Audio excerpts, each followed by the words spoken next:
On to 2027 election, rigging will have serious consequences on Nigeria, Baba-Ahmed. Former Special Advisor on Political Matters to President Bola Tinubu, Hakeem Baba-Ahmed, has warned that any attempt to rig 2027 general election will have devastating consequences on Nigeria. Baba-Ahmed said the future of Nigeria will be determined by credible elections and that the North will not remain silent in the face of manipulation or marginalization. If they plan to rig the election, they should be careful. It won't be good for Nigeria. The North is watching. Elders, masses, and interest groups will soon say enough is enough. The injustice and sidelining must stop, he said. According to him, no politician can win the presidency in 2027 without the backing of the North. Baba-Ahmed, who reportedly resigned his position on April 4, expressed deep concern over the political direction of the country. He alleged alienation of northern Nigeria in national affairs. He said, in the next 6 months, the North will decide where it stands. If the rest of the country wants to join us, fine. If not, we will go our own way. One thing is clear. Nobody can become the president of Nigeria without northern support. His exit from Tinubu's reportedly followed a series of public disagreements, including a confrontation with Minister of State for Defense, Bello Matawale, who had accused the Northern Elders Forum of undermining the government. In his latest outburst, the first since he quit the Tinubu government, Baba-Ahmed said Northerners had endured hardship for too long and must begin to demand better leadership.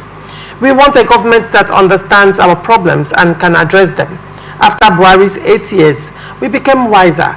Now we are in another government and we are still crying. Is crying all we know how to do? Baba-Ahmed said. He said the North must take a conscious decision to shift away from identity politics and instead rally around leadership that delivers results. Asim, what do you make of this statement, Baba-Ahmed? Baba-Ahmed is a Byzantine narcissist. Why do you say that? I have known him for a period of time. And with due respect, I do not want to be uncharitable to him, but he belongs to those nascent Philistine carpetbaggers that have brought ruination to the northern part of Nigeria. They have held this particular class mode by their jugular veins nearing asphyxiation. And every election cycle, especially on the eve of elections, they come out from their cocoons and come out from their, cells and begin to feast and feed on the national political discourse, because elections are by the corner. But once elections are over, they struggle again for power like he did. Are you aware that Baba-Ahmed was a senior special advisor to the President Tinubu government he criticized? He just resigned. I don't know if you are aware. He just left there. He left because he found that another cycle of election is very close, so he wants to be relevant again in the scheme of things. I remember when they asked him the question, I said, this is a government you have criticized, and you are now saying as if you have undergone what I call transmogrification. Maybe like Paul who later came to Saul, whatever they call it in the Bible, the scale fell off your eyes. You're now supporting Tinubu. Then the scale now fell off his eyes again, and he said this government is for the North. I want to ask a question. For the years that the North have believed in Baba-Ahmed and his Ike, I want to ask the question, how have the northern part of Nigeria progressed? Debilitating poverty, excruciating trauma is the bane. In fact, it's the hallmark, not the hallmark of the northern people.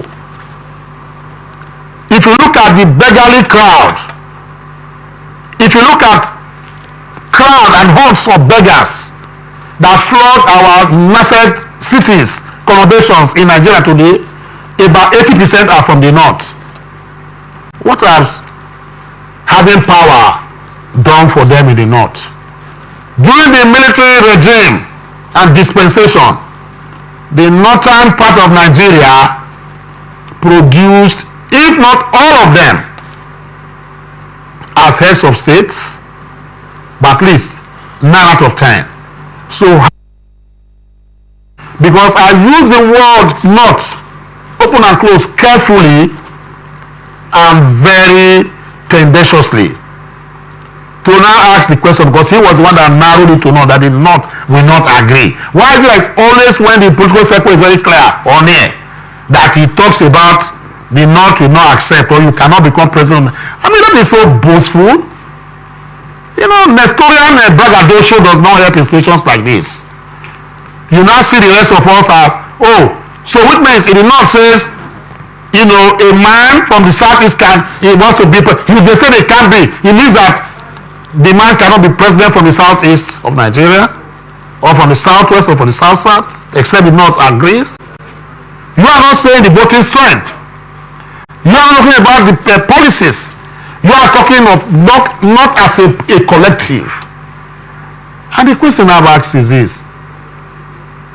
It has become so very glaring and clear that the northern Nigeria has now seen itself as, you know, John the Baptist that must baptize whoever that wants to be president of this country. That's a hollow thinking and very, very sad and sickening. North is not Nigeria. Nigeria is not North. Nigeria has people, population. If you check the population from the southern part of Nigeria and compare vis-a-vis, you find that we are more than those people that so claim so, the power mongers. During the military era, we had what they call the Kaduna mafias. They were northerners. These oligarchs, especially himself and his family, that I describe as gerantic oligarchs, how have they helped the northern people? In fact, I even found myself running commentary on this empty and verbose, you know, talk of, Baba-Ahmed, because of the fact that I just want to, you know, warm my jaws. Otherwise, I'll just keep quiet and be looking at them. I don't want to talk about I don't want to use some uncharitable words on him. Please, I think we should just let me rest this on that. And let's talk some very important things. Now, to a large extent, you are of the opinion that his statement that power, that nobody can become president without the North is an overreach. Because he's not coming from the angle of the voter strength in the North. Absolutely. Rather, he's talking about from a egotistic and Nestorian braggadocio. That's what I describe, you know, as this. You know, he believes he knows everything. He's bragging because he wants to get something and relevant, you know, for the elections. Otherwise, he's nowhere.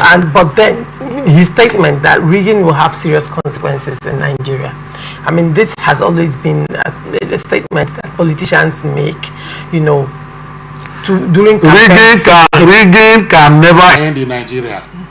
Rigging will only end if the Nigerian people rise up against rigging. Even the Electoral Act, you know, facilitate rigging of elections. How? Because if you look at section 134, 35, 136, 137, 138, there are no punitive measures for people who rig elections and put them in life jail. If you are caught rigging an election, 1 year imprisonment or 1 million naira. Is it not the Electoral Act?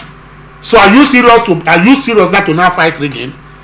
So if I am found to be manipulating ballot boxes, what Electoral Act stipulate is that I go to prison for 1 year or I pay 1 million naira.